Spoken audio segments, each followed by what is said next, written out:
मोदी मीडियाच्या युगामध्ये खरी पत्रकारिता काय असते तुम्ही कधी पाहिलंच नसाल. आजकाल पत्रकार येतात, ओरडतात, किंचाळतात, राडे करतात, मोठमोठे तमाशे करतात. परंतु ही खरी पत्रकारिता नव्हे मित्रांनो. 90च्या दशकामध्ये दूरदर्शनवरती बातम्या यायच्या. त्या बातम्या ऐकण्यासाठी लोकं आतुर असायची.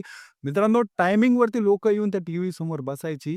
जर कोणाचा अँटेना बिघडला असेल, कोणाचा टीव्ही बिघडला असेल, तर धावून पळून ते नीट करायचे.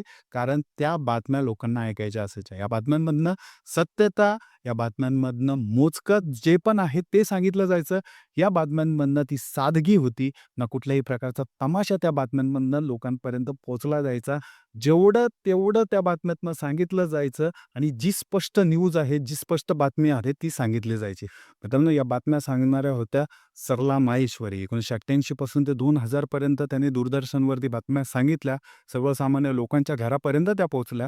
मित्रांनो त्यांना पाहण्यासाठी लोकं आतुरतेने वाट बघायची. त्यांची सादगी, त्यांचं बोलणं आणि त्यांची बातम्या सांगायची पद्धत ही लोकांना एवढी आवडायची, की लोकं वेळेच्या आधी येऊन त्या टीव्ही समोर बसायचे फक्त बातम्या ऐकण्यासाठी. मित्रांनो वयाच्या 71व्या वर्षी त्यांचं निधन झालेलं आहे. त्यांनी दूरदर्शनसाठी आणि आपल्या देशासाठी जे केलं ते अविस्मरणीय होतं. त्यांना भावपूर्ण श्रद्धांजली.